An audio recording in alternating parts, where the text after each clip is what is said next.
A República Popular da China é o terceiro maior país do mundo e também o mais populoso, com mais de 1.410 bilhões de habitantes, o que significa proporcionalmente 1/5 da população da Terra e quase 7 vezes mais que a população do Brasil.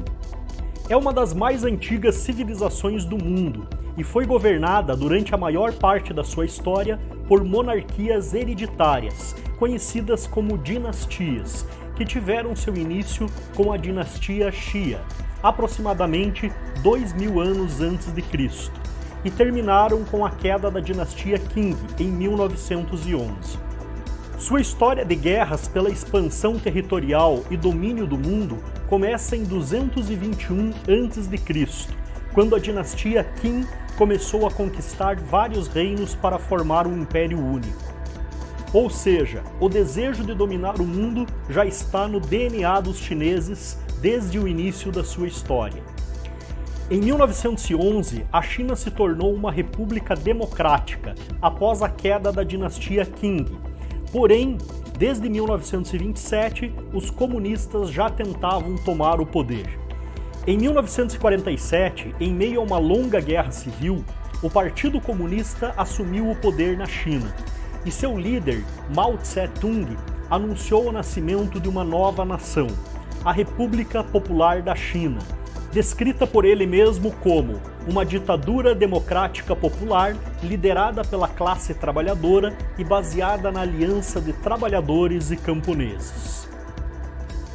Mao Tse-tung, com o apoio dos soviéticos, decretou que o Estado chinês controlaria todos os meios de produção, tanto rurais como urbanos, além de determinar a existência das fazendas coletivas, ou comunas populares, e a criação de indústrias estatais. Seu grande objetivo era controlar a economia, a política, a tecnologia, as forças armadas e todos os recursos naturais disponíveis nos seus territórios. Devido ao modelo econômico e político comunista que foi implantado, o país passou a ter baixa produtividade e pouca competitividade no mercado externo. Escolas e universidades foram fechadas por diversos anos pela Guarda Vermelha de Mao Tse-tung. Sua política comunista também causou uma insuficiência alimentar muito séria e a fome chegou a matar 45 milhões de pessoas entre 1958 a 1962. Em meados dos anos 60, outro projeto controverso foi instaurado pelo Partido Comunista: a Revolução Cultural, uma campanha contra partidários do capitalismo para eliminar a cultura burguesa, assim como eliminar seus inimigos políticos dentro do próprio Partido Comunista Chinês. Milhões de pessoas foram aterrorizadas, presas e assassinadas pela Guarda Vermelha de Mao Tse-tung. O Partido Comunista também promoveu um forte culto à personalidade, que transformou Mao em uma espécie de divindade nacional. O resultado do governo comunista de Mao Tse-tung foi que a China ficou isolada política, cultural e economicamente do mundo. Um país populoso, repleto de problemas sociais, como a falta de infraestrutura, analfabetismo e séria deficiência tecnológica. Com a morte de Mao Tse-tung, é nesse contexto que Deng Xiaoping assume o comando do país em 1976, com uma nova visão de governo, planejando iniciar a recuperação tecnológica e econômica da China através da abertura da economia chinesa para o mundo, porém continuando a controlar efetivamente as decisões por meio da forte intervenção do Estado, sem democracia. Durante seu governo, a China realizou inúmeras privatizações, permitindo pela primeira vez a entrada controlada de capital estrangeiro nas empresas do país, e colocando em prática seu plano para o desenvolvimento econômico, que incluía um forte investimento na agricultura, indústria de base, indústria bélica, tecnologia e ciência. Os resultados realmente começaram a aparecer no final dos anos 90, e ao longo dos últimos 20 anos, a China tornou-se uma das economias de mais rápido crescimento no mundo, sendo o maior exportador e o terceiro maior importador de mercadorias do planeta.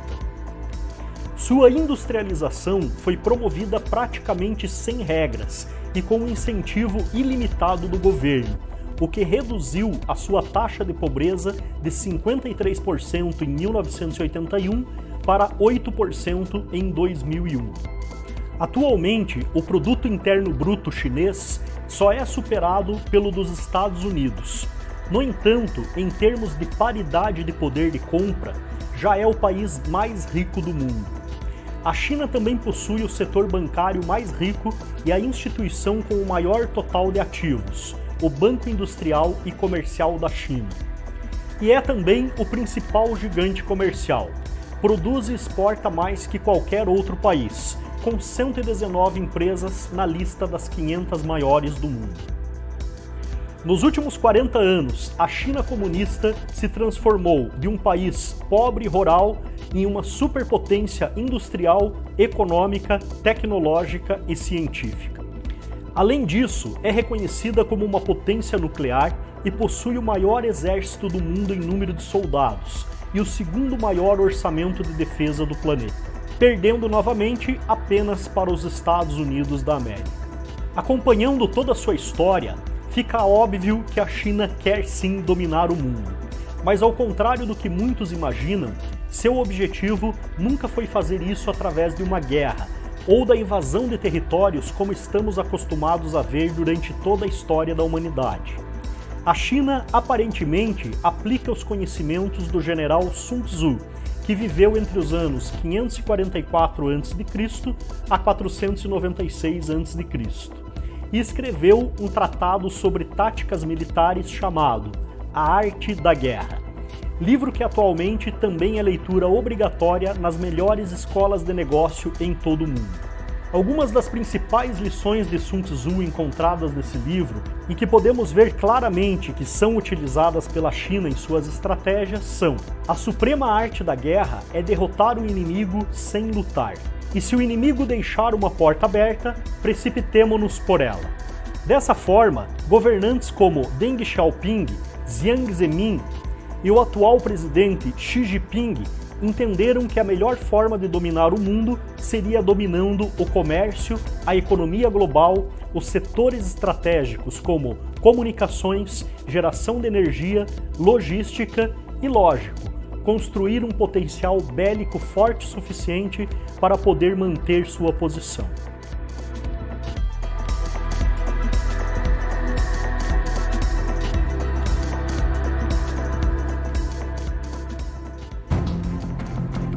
Até cerca de uma década atrás, a China apresentava uma imagem modesta para o mundo. Os ministros chineses insistiam que o país ainda era uma nação em desenvolvimento e que tinha muito a aprender com o Ocidente. O slogan oficial do governo era esconder a força e aguardar o momento. Uma frase que nos remete a mais dois ensinamentos do general Sun Tzu. O primeiro é: um chefe que é capaz deve fingir ser incapaz. Se está pronto, deve fingir-se despreparado. Se estiver perto do inimigo, deve parecer estar longe. E o segundo ensinamento é: seja extremamente sutil, tão sutil que ninguém possa achar qualquer rastro. Seja extremamente misterioso, tão misterioso que ninguém possa ouvir qualquer informação. Se um general puder agir assim, então poderá celebrar o destino do inimigo em suas próprias mãos. Quando Xi Jinping assumiu o poder em 2013, a velha modéstia acabou e um novo slogan emergiu: esforce-se para ter êxito. A China já era considerada nesse momento a fábrica do mundo e uma grande potência econômica e militar, mas não fazia propaganda disso. Esperou estar forte e preparada o suficiente para começar sutilmente mostrar as suas garras. Foi a partir do governo de Xi Jinping que a China iniciou uma política agressiva de investimentos em todo o mundo, montando suas próprias fábricas e bancos de desenvolvimento, comprando empresas de setores estratégicos como mineração, transportes, logística, financeiro, geração de energia, petróleo e gás, comunicação, entre outras. A estratégia do governo chinês desde então tem sido utilizar grupos chamados rinocerontes cinzas, como a HNA, Vanda Group, Anbang e outros. Assim, ele pode adquirir essas empresas e, tempos depois, com a justificativa que esses grupos estavam em dificuldades financeiras, os mesmos são estatizados completamente ou parcialmente, passando a propriedade das empresas adquiridas para o governo chinês. Estabelecer rotas de comércio e promover o desenvolvimento da infraestrutura ao longo dessas rotas, o fortalecimento da diplomacia econômica e a abertura e promoção do comércio, além da estratégia de desenvolvimento interno. Em 2017, já somavam 68 países envolvidos no programa, em 270 projetos concretos que ao todo somavam aproximadamente 900 bilhões de dólares. O projeto One Belt One Road inclui a construção de ferrovias em diversos países, compras de portos estratégicos em todo o mundo, gasodutos, empresas de extração de minérios, usinas geradoras de energia, fábricas e até a construção de rodovias. Segundo estimativa para a China, é o maior país da América Latina, está localizado próximo aos Estados Unidos e é um dos maiores produtores mundiais de alimentos e minérios. Além disso, é rico em recursos energéticos e recursos naturais e possui uma cultura socialista na população trabalhada desde o início do século XX. Ao mesmo tempo, o Brasil possui uma fragilidade em sua economia e muita facilidade em corromper políticos, o que facilita sua entrada no país. A China se tornou, ao longo desse século, nosso maior investidor externo. Segundo os dados do Ministério das Relações Exteriores divulgados em 2019, apenas entre 2003 e 2019, os chineses colocaram por aqui 70 bilhões de dólares, ou 37,3% do total investido por estrangeiros. Apesar do número de projetos ainda ser menor do que o de outros países, os chineses já investem mais no Brasil do que americanos, japoneses ou canadenses, cuja presença no país já está estabelecida há décadas. Em 2020, a China foi também o principal parceiro comercial brasileiro, sendo o destino final de 34,2% das exportações feitas pelo Brasil e por 21,4% das importações totais, gerando um superávit muito positivo para nosso país. As exportações feitas para a China foram 3,3 vezes maiores do que as para os Estados Unidos e 2,47 vezes maiores do que para a União Europeia. A crise atual também criou uma grande oportunidade para os chineses ampliarem seus negócios em nosso país. Sem medo de gastar e com um forte apetite para o risco, eles planejam desembolsar apenas em 2021 mais de 20 bilhões de dólares na compra de ativos brasileiros. E já estão de olho em diversas privatizações, como a dos Correios, por exemplo, que apesar de oficialmente não ter interesse do governo chinês, está sendo disputada pela empresa Alibaba, dona de um dos maiores marketplaces do mundo, o AliExpress. O Brasil já é o segundo destino de investimentos chineses na área de infraestrutura no mundo, perdendo apenas para os Estados Unidos. Na lista de companhias que planejam desembarcar no país, de olho especialmente nos setores de energia, transportes e agronegócios, há nomes ainda desconhecidos dos brasileiros, como a China Sulphur Power Grid, a Huaneng, a Huadian, a Shanghai Electric, a SPIC e a Godian.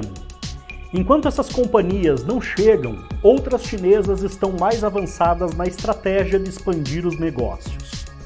A State Grid, por exemplo, liderou os investimentos no ano passado, com a compra da empresa de energia CPFL de Campinas. A China Three Gorges arrematou hidrelétricas que pertenciam à estatal CESP, e comprou ativos da Duke Energy. A China Communications Construction Company adquiriu a construtora Concremat, aproveitando o enfraquecimento das empreiteiras brasileiras após os escândalos da Lava Jato. A Pengxin comprou participação nas empresas agrícolas Fiagril e Nabela Agrícola. Segundo o levantamento das consultorias A.T. Kearney e Dialogic, apenas de 2015 para cá, os chineses compraram 21 empresas brasileiras, de olho no setor de mineração e aço.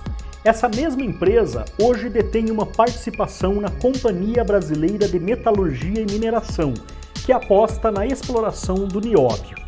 Na segunda onda de investimentos chineses, apareceram companhias que tinham pouca ou quase nenhuma experiência no mercado externo, como diversas do setor automobilístico, muitas delas que acabaram não dando certo. Nos próximos meses, vários negócios em andamento poderão ser concluídos também. É o caso da Shanghai Electric, que estuda assumir projetos de transmissão da Eletrosul, cujos investimentos somam 3,3 bilhões de reais. A SPIC está na disputa pela compra da Hidrelétrica Santo Antônio, e a China Communications Construction Company tem vários ativos na mira, desde construtoras até ferrovias. A Pengxin, também citada anteriormente, negocia a compra de parte do banco Indusval e faz planos de levantar um fundo de $1 bilhão para investir em agricultura. A gigante energética chinesa China Trigors também adquiriu a Companhia Energética de São Paulo, conhecida por CESP, que é a maior geradora privada de energia do Brasil, com 14 usinas hidrelétricas e 11 parques eólicos. Enquanto isso, o impacto dos investimentos chineses no agronegócio e exportações já está trazendo consequências para a população brasileira. A China foi o maior comprador do agronegócio brasileiro em 2019, segundo nota divulgada pelo Ministério da Agricultura, investindo cerca de $24 bilhões. Entre janeiro e julho, o Brasil exportou 50,5 toneladas de soja para a China, o que representa entre 90% a 95% de toda a soja vendida. Ou seja, a agricultura brasileira já está nas mãos dos chineses, mesmo que indiretamente. Ainda em 2019, a China foi também o único país estrangeiro a ter empresas dando lance pelas 10 áreas de petróleo oferecidas nos 2 leilões do pré-sal, realizados pelo governo brasileiro. Embora companhias de 13 países, como Inglaterra, Estados Unidos e França, estivessem inscritas nesses leilões, essas empresas não deram lances porque consideraram os valores muito altos. Mas esse interesse não começou aí. Faz cerca de 10 anos que a China passou a ter uma participação mais ativa em concorrências para exploração de campos do pré-sal e pós-sal. Em 2012, um consórcio com a presença das estatais China National Petroleum Corporation e a China National Offshore Oil Corporation venceu o leilão do Campo de Libra, um dos maiores do pré-sal. Juntas, as duas empresas têm 20% de participação no consórcio. Porém, antes disso, a China já tinha participação de 11 blocos de petróleo no Brasil. De acordo com especialistas, o investimento dos chineses no Brasil integra uma estratégia de curto a médio prazo do país em expandir sua rede de abastecimento de petróleo e gás pelo mundo. Apesar de ser a segunda maior economia do mundo, a China não possui em seu próprio território reservas de petróleo capazes de abastecer o mercado interno e garantir o rápido ritmo de crescimento.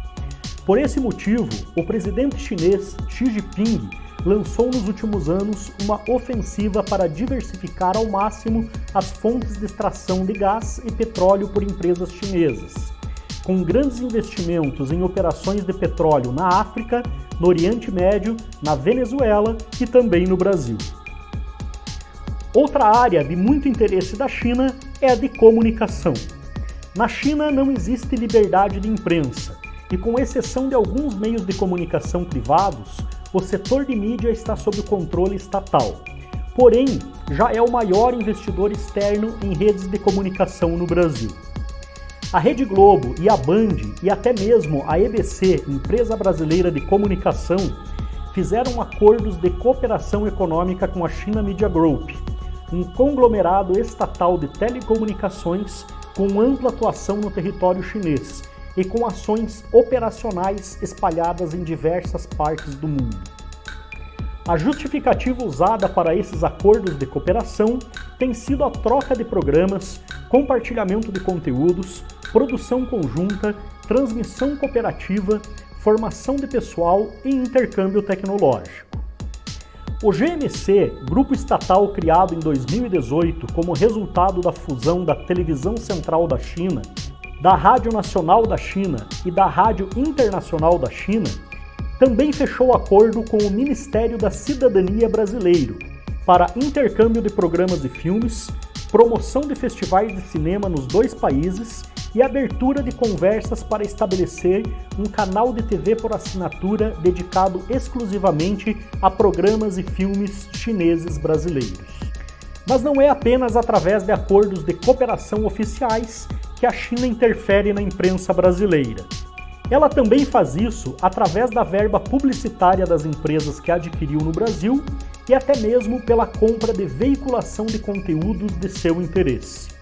Segundo informações de documentos do Departamento de Justiça dos Estados Unidos, publicados em 6 de janeiro de 2020, o jornal China Daily, controlado pelo Partido Comunista da China, pagou a veículos de comunicação brasileiros de modo a promover conteúdo governamental.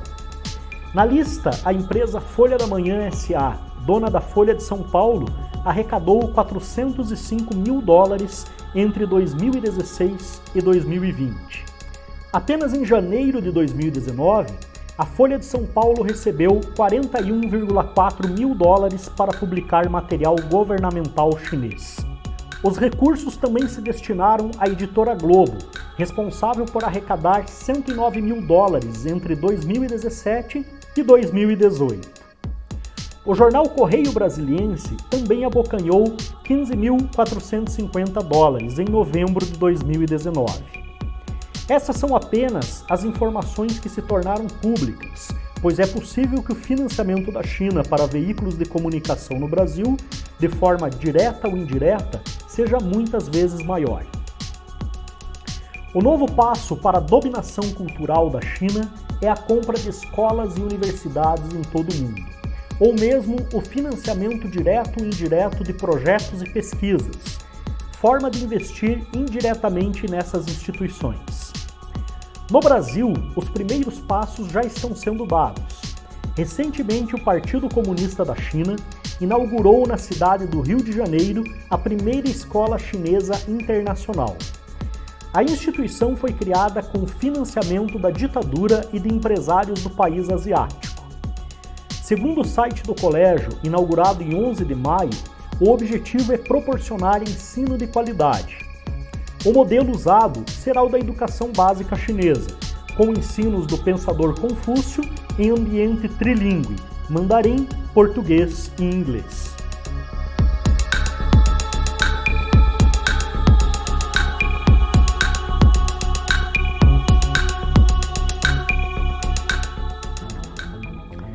Como já falamos anteriormente, devido sua localização privilegiada na América, sua grande extensão territorial, riquezas naturais e minerais e potencial agrícola e energético, o Brasil é um dos países mais importantes atualmente para a China. E ter um parceiro como esse nas mãos de conservadores liberais não é visto com bons olhos pelo Partido Comunista. Por esse motivo, a China tem investido direta e indiretamente em ações que estimulem no país a ideologia comunista, estimulando um novo governo de esquerda no Brasil. O modelo de governo totalitário praticado pelo Partido Comunista na China é o mesmo defendido pela esquerda em todo o mundo, o que significa um grande risco para nosso país.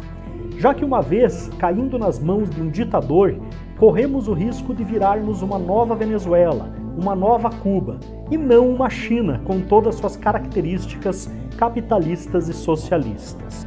O Brasil é visto como um produtor primário, ou seja, uma grande reserva de alimentos, minérios, recursos energéticos e recursos naturais, o que tem um baixo valor agregado para a população em geral, mas alto valor para um país como a China.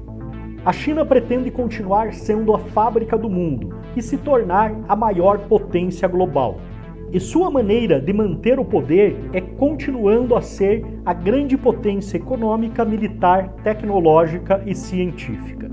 Para os demais países como o Brasil, o que resta é se tornar uma colônia fornecedora de insumos para a grande potência. E isso fica muito mais fácil com um governo de esquerda dominando o país.